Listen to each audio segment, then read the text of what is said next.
ठीक है ना, ताकि हम उसको एक्सेस कैसे करेंगे जबकि हमें पता ही नहीं है कि भाई उसकी जो है ना मेमोरी लोकेशन क्या है, क्योंकि रैम के अंदर तो बहुत सारी मेमोरी लोकेशन होती है। अब हमारी डेटा कौन सी मेमोरी लोकेशन पे गई है ये हमें नहीं पता है, तो हम क्या करते हैं, वो जो रैम के अंदर मेमोरी लोकेशन होती है उसको लेबल देने के लिए वेरिएबल का कॉन्सेप्ट यूज करते हैं, ताकि हम उस मेमोरी लोकेशन पे हमारी जो डेटा है उसको एक्सेस कर सकें।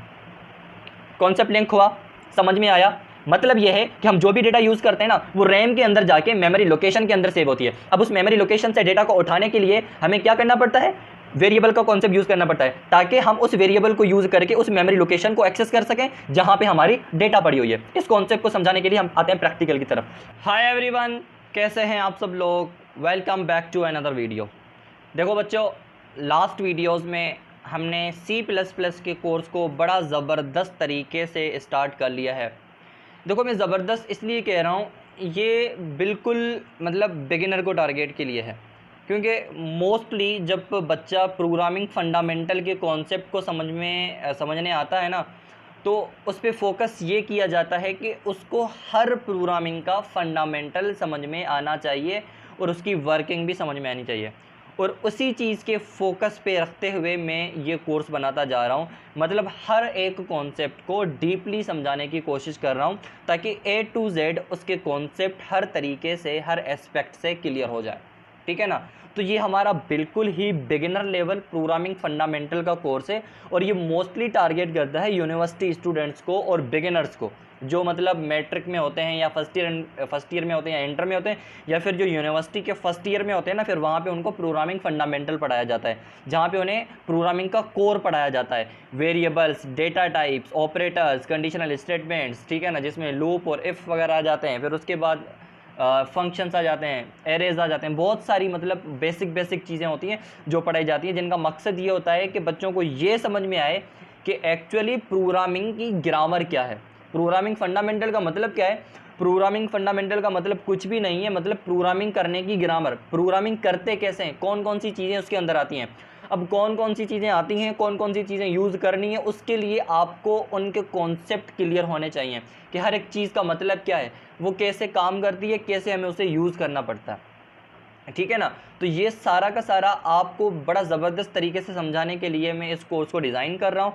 एक एक चीज़ को बड़ा वाज़े और बहुत ही प्रॉपर तरीके से मैं आपको समझाता जा रहा हूँ, जिसके अंदर मैंने पिछले लास्ट वीडियोस मैंने जो अपलोड किए हैं वो 4 वीडियोस मैंने अपलोड कर दिए हैं, और ये प्लेलिस्ट है। काइंडली आप इस प्लेलिस्ट को एक्सेस कर लें अगर आप प्रोग्रामिंग फंडामेंटल को C++ के अंदर बड़ा डीपली और बड़ा आसानी से समझना चाहते हैं। ये बहुत ही बिगिनर ओरिएंटेड है। देखो मतलब आप इसको स्टार्ट करो, आपको A भी नहीं पता, B भी नहीं पता, C भी नहीं पता, आप बस इसको देखते जाओ और जो जो स्टेप्स में फॉलो कर रहा हूँ वो करते जाओ, आपको प्रोग्रामिंग का फंडामेंटल ज़बरदस्त तरीके से आ जाएगा। फिर आप किसी भी प्रोग्रामिंग में स्विच कर सकते हैं ईजिली। ठीक है ना, काइंडली इस प्लेलिस्ट को लाजमी एक्सेस करना है, जिसमें हमने लास्ट 4 वीडियोस बना ली हैं। ठीक है ना, और जो प्रोग्रामिंग का बेसिक जो कोड होता है C++ के अंदर, उसको हमने बड़ा डीपली समझा है, जो मोस्टली बच्चों को नहीं आता। तो ओवरऑल हमने 4 वीडियोस अपलोड करी हैं, काइंडली इसको लाजमी एक्सेस करें। ठीक है ना, क्योंकि अभी इसमें बहुत सारी वीडियोस आने वाली हैं, बहुत सारे कॉन्सेप्ट को हम समझने वाले हैं, बहुत सारे प्रोजेक्ट भी करने वाले हैं, बहुत सारे प्रॉब्लम्स भी सॉल्व करने और बहुत सारे टास्क भी हम जो है ना करते जाएंगे। ठीक है ना, तो कंप्लीट जो है ना ये C++ का कोर्स होने वाला है। इंशाल्लाह आपको बहुत आसानी से और बहुत ज़बरदस्त तरीके से समझ में आएगा। अच्छा, चैनल का नाम फ्री मैथ कॉन्सेप्ट बेसिकली है, ये मुसफ़ एज मेंटोर के नाम से, लेकिन अभी तक जो है ना अपडेट नहीं हुआ है। खैर, आपको जो भी मिले इस तरह का जो इंटरफेस आ जाएगा, फिर आप उसको काइंडली एक्सेस भी करिएगा और चैनल को सपोर्ट भी करिएगा। ठीक है, अच्छा हम स्टार्ट करते हैं अपने कोडिंग को। मैं जो आईडी यूज़ कर रहा हूँ मैंने आपको ऑलरेडी बता दिया है, डेव C++ 5.11। ठीक है ना, इसको यूज़ कर रहा हूँ। क्यों यूज़ कर रहा हूँ? ताकि अगर आप बिगिनर हो, क्योंकि मेरा तो टारगेट है आपको सिखाना, अगर आपको सिखाऊंगा तो मैं आपको आसानी से सिखाना चाह रहा हूँ, इसलिए मैंने डेव को टारगेट किया है। और डेव बहुत ही ईजी है, इसमें मतलब कोई भी कंपाइलर वगैरह का फंडा वंडा नहीं है। ठीक है ना, बस आप चीज़ें लिखते जाओ और आपका काम बनता जाएगा। डेव C++, इसको ओपन करो।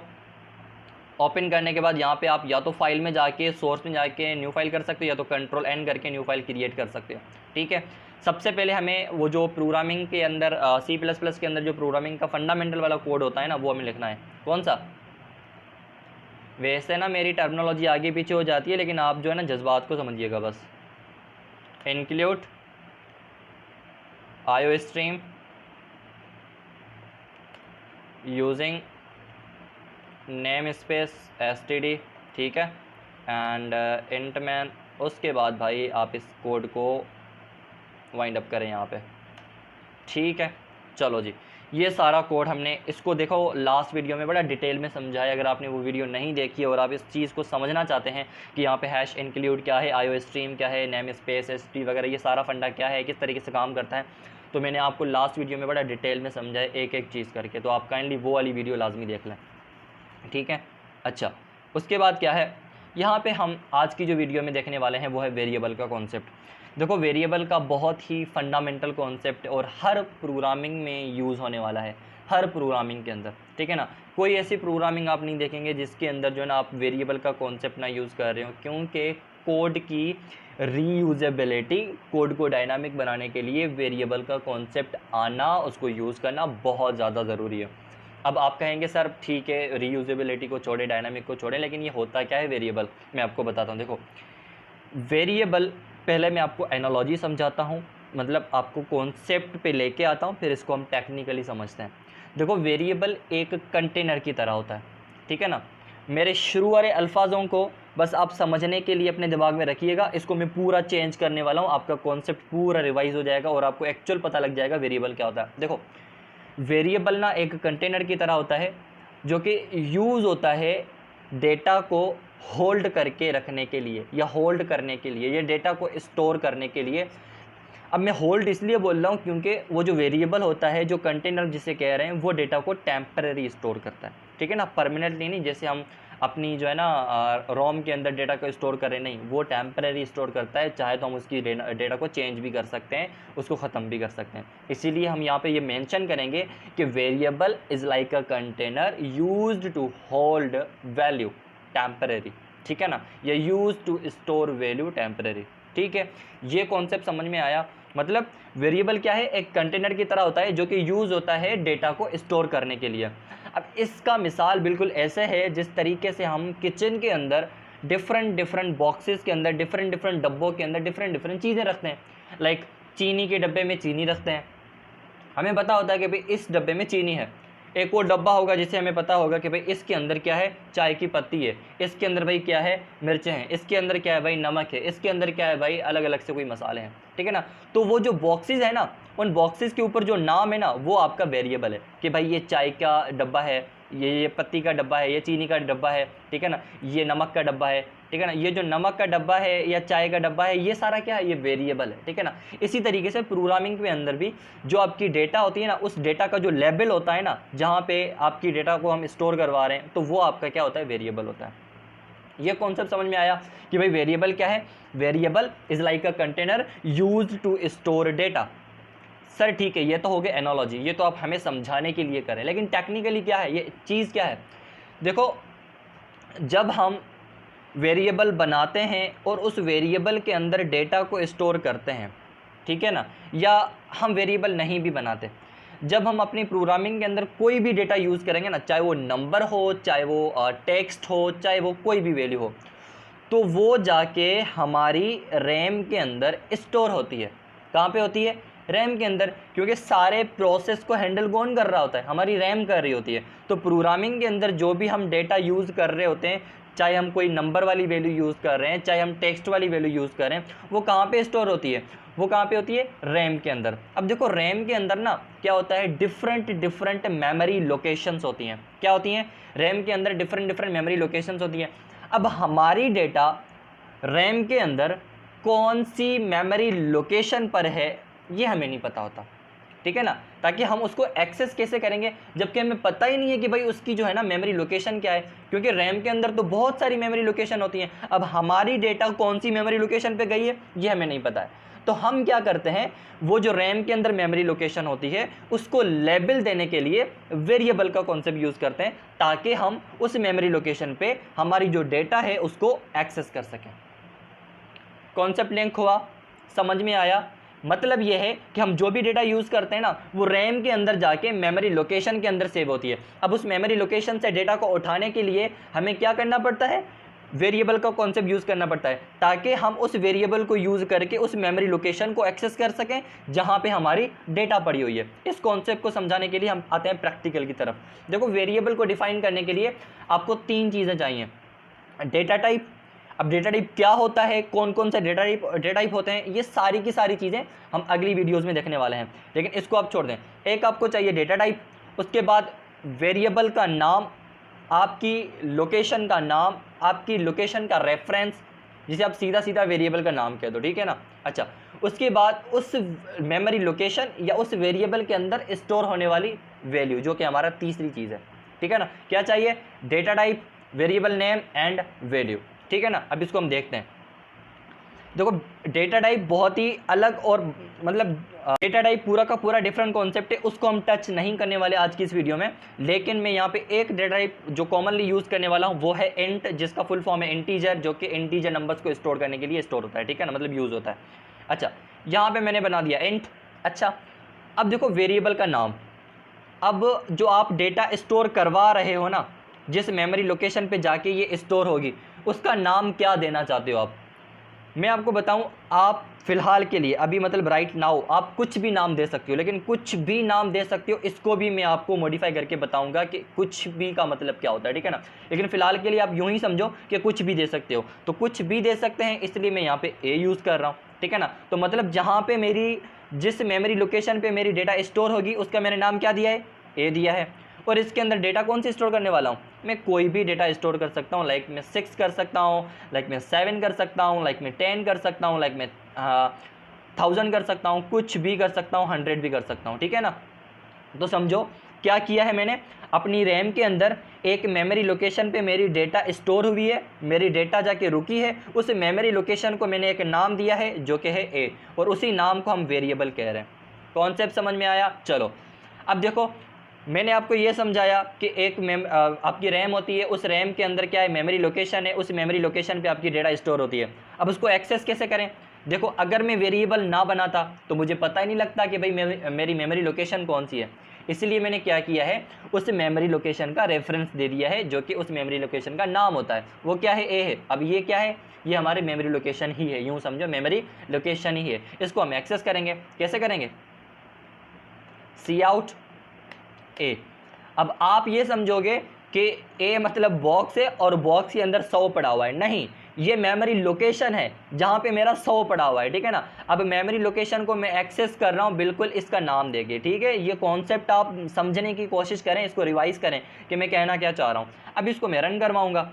रन करवाने के लिए मुझे बोलेगा पहले इसको सेव कर लें, सेव कर लेते हैं, क्लास 6, ठीक है। F11 से मैंने इसको कंपाइल और रन करवाया, और देखें यहाँ पे हमारी उस मेमोरी लोकेशन से जाके हमें डेटा मिल चुकी है, ठीक है ना। यहाँ पे जो भी हमने उस जगह पे स्टोर करवाया था वो हमने यहाँ पे एक्सेस कर लिया है। तो आई होप कि आपको ये कॉन्सेप्ट समझ में आया है कि वेरिएबल कुछ भी नहीं होता, रैम के अंदर जो मेमोरी लोकेशन है उसका लेबल है या उसका नाम है, ठीक है ना। भाई हमें पता है कि रैम के अंदर बहुत सारी मेमोरी लोकेशंस होती हैं। अब हम जो डेटा स्टोर करवा रहे हैं वो रैम के अंदर किसी भी मेमोरी लोकेशन पे सेव हो सकती है। अब हमें कैसे पता लगेगा कि भाई कौन सी मेमोरी लोकेशन पे? अब उस चीज़ को अवॉइड करने के लिए हम उस मेमोरी लोकेशन का एक नाम दे देते हैं, प्रोग्रामिंग के अंदर उस नाम को हम वेरिएबल कहते हैं। आई बात समझ में? अगर मैं आपसे कहूं आप ये भी जान सकते हो कि इस वेरिएबल की जो एग्जैक्ट मेमोरी लोकेशन है ना, वो लोकेशन का एड्रेस क्या है। देखो कैसे, ये कॉन्सेप्ट आगे हम पढ़ेंगे जाके पॉइंटर्स के अंदर, ठीक है ना। लेकिन फिलहाल आपका ये जो कॉन्सेप्ट है ना, इसको मैं क्लियर करने के लिए आपको वो एक्सेस करके दिखाता हूँ।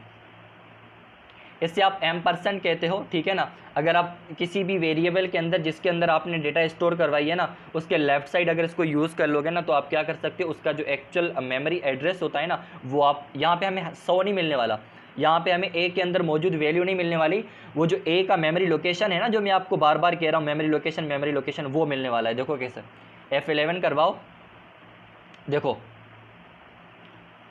मतलब कि रैम के अंदर ये वो लोकेशन है, ये वो एड्रेस है जहाँ पे मेरा 100 पड़ा हुआ है। अब देखो, आप ये वाला कोड याद कर सकते हो, हमें तो पता भी नहीं है कि भाई ये कोड होता है क्या है, कहाँ से आया है। अब इस चीज़ को अवॉइड करने के लिए जिस तरीके से अपना मशीन वाला कोड हम नहीं लिखते ना 0 1 वाला, के भी हमें तो पता ही नहीं, इस तरीके से इस चीज़ को भी अवॉइड करने के लिए हम क्या यूज़ कर रहे हैं, रेफरेंस यूज़ कर रहे हैं कि भाई इसको कोई रेफरेंस दे दो, हमसे ये याद नहीं होने वाला, ठीक है ना। अब आपको आएगा कॉन्सेप्ट समझ में कि वेरिएबल होता क्या है असल में, ठीक है, समझ में आया। अब तो मुझे लगता है मतलब सारा का सारा कॉन्सेप्ट मैंने एक ही बार में समझा दिया, मेरी आदत है, मैं फाइनल ईयर का प्रोजेक्ट दे रहा था, हम 3 बच्चे थे, ठीक है ना। अब मेरा पार्ट था इंट्रोडक्शन करवाना, और बीच वाले का पार्ट था जो है ना थोड़े ऑब्जेक्टिव वगैरह बताना, और लास्ट वाले का पार्ट था कि कंक्लूजन वगैरह को चीज़ देखना। मैंने स्टार्ट करते ही सारा प्रोजेक्ट समझा दिया, मिडिल पार्ट एंड वाला पार्ट सारा समझा दिया, और वो बच्चे देखते रहे, बेटा तुमने तो सारा प्रोजेक्ट समझा दिया, अब हम क्या बोलें, ठीक है ना। हालांकि मुझे इसको सीक्वेंस में लेके चलना था, लेकिन जब कॉन्सेप्ट आपको रिलेट कर पा रहे हो ना तो सारी चीज़ें उसी टाइम बोल देनी चाहिए, ताकि हर चीज़ आप एक दूसरे से लिंक कर दो, ठीक है। अब आपको पता लग चुका है कि भाई वेरिएबल क्या होता है। अब इस तरीके से मैं बहुत सारे वेरिएबल्स बना सकता हूँ, जितने बनाऊँ मैं बना सकता हूँ, वो डिफरेंट मेमोरी लोकेशन पे सेव होते जाएंगे। यहाँ पे तो ए है ना, चलो इंट बी, इसके अंदर मैं 5 को स्टोर करवा लेता हूँ, और अगर इसको जो है ना एक्सेस करना है इसी सी आउट के अंदर कर लें, बस ए को हटा दें, ए आपको नहीं मिलने वाला, बस बी को एक्सेस कर लें। चलो ठीक है, ये कॉन्सेप्ट क्लियर हुआ, ठीक है ना। वेरिएबल क्या होता है, variable reference of that memory locations where your data is stored, that's it, बस ये आपकी टेक्निकल डेफिनेशन है। बाकी एनालॉजी तो आप कुछ भी ले सकते हो, ठीक है। ओके जी सर, अब हमें इसके बारे में कुछ और बताएं, और ही बताऊंगा क्योंकि इसके अंदर बहुत सारी और भी चीज़ें। देखो मैंने आपसे पहले कहा कि आप वेरिएबल का नाम कुछ भी दे सकते हो, लेकिन मैंने आपको ये भी कहा था कुछ भी का मतलब ये नहीं होता कि कुछ भी दे दोगे, नहीं, इसका मतलब ये होता है कि आप इसके रूल्स के अकॉर्डिंग इसके नाम दोगे, ठीक है ना। अब वेरिएबल का नाम डिफाइन करने के लिए वेरिएबल के रूल्स होते हैं। देखो मैं आपको बताता हूँ, इस सब को हम हटा लेते हैं, ठीक है ना। सबसे जो पहला रूल है ना वो ये है कि आप वेरिएबल का नाम या वेरिएबल के नाम के अंदर यूँ समझो स्पेस नहीं यूज़ कर सकते। मैं ऊपर नीचे बताऊंगा लेकिन आपको कॉन्सेप्ट समझ में आ जाएगा, ठीक है ना। आप वेरिएबल के अंदर स्पेस नहीं यूज़ कर सकते। सपोज करो int my age is equal to 56, ठीक है ना। अब मैंने एक वेरिएबल बनाया है माई एज के नाम से और इसके अंदर 56 को स्टोर करवाया। अब इसको मैं रन करवाता हूँ। अच्छा रन हो चुका है लेकिन इसको हमने एक्सेस नहीं किया। एक्सेस कैसे करते हैं, क्योंकि जो कंसोल पे तो रिज़ल्ट सी आउट दिखाता है ना, इसीलिए कंसोल पे रिज़ल्ट अब आ जाएगा, ठीक है। ये समझ में आया। लेकिन अगर मैं इस तरीके से लिखता तो मुझे एरर मिलेगा, ठीक है ना। तो मतलब हम वेरिएबल का नाम इस तरीके से नहीं बना सकते। अगर कोई बड़ा नाम है तो हम उसको एक साथ करके लिखेंगे, एक ही वर्ड बनाएंगे, ठीक है। समझ में आया। यहाँ पे हमें वही एरर मिल रहा है कि भाई आप इस तरीके से नहीं कर सकते। अच्छा, लेकिन अगर ज़रूरी हो इस तरीके से नाम यूज़ करने के लिए कि भाई मुझे ऐसे ही यूज़ करना है, अब स्पेस तो आपको अलाउ नहीं है, तो आप क्या कर सकते हो, अंडरस्कोर से आप इसको कनेक्ट कर सकते हो, ठीक है। देखो यहाँ पे अंडरस्कोर से आप इसको कनेक्ट कर सकते हो और अब आपका ये जो वेरिएबल नेम है ये काबिल कबूल है, आप इसको एक्सेस कर सकते हो, ठीक है। देखो रन करवाओ और यहाँ पे आपको आपका जो रिज़ल्ट है वो मिल जाएगा। ये समझ में आया। अच्छा, अब सपोज़ करो मेरे पास एज है, एक बच्चे की एज है 34, ठीक है ना, दूसरे की एज है 35। अब मैं चाहता हूँ जो है ना मैं दोनों की जो एज है वो एज के अंदर स्टोर करवाऊँगा, लेकिन आप ऐसा नहीं कर सकते। देखो मैं आपको बताता हूँ, जब इसको आप रन करोगे ना, देखो आपको एरर मिलेगा। सबसे पहला जो एरर है ना वो आपको ये बताएगा कि आप सेम टाइप के वेरिएबल नाम को दोबारा डिक्लेयर नहीं कर सकते। अब आप कहेंगे सर ये डिक्लेयर का क्या मतलब है, चलो आपको मैं ये समझा लेता हूँ। देखो इसको आप इग्नोर करें, मैं इसको नीचे लेके जाता हूँ, ठीक है। देखो मैं आपके समझाता हूँ। ये जो चीज़ है ना डेटा टाइप और वेरिएबल का नाम, इसे कहते हैं डिक्लेयर करना। मतलब हमने क्या किया है, हमने एज के नाम का वेरिएबल डिक्लेयर कर दिया, इसे कहते हैं डिक्लेरेशन। क्या कहते हैं? डिक्लेरेशन। लेकिन अगर मैं इसी को वैल्यू भी असाइन कर दूं तो इसे कहते हैं, सिर्फ इसे कहते हैं इनिशियलाइजेशन। और जब इस पूरे को मिला के कहोगे तो ये बनेगा डिक्लेरेशन एंड इनिशियलाइजेशन। मतलब आपने क्या किया है, वेरिएबल को डिक्लेयर करके उसको इनिशियलाइज कर दिया, उसको वैल्यू दे दी, ठीक है ना।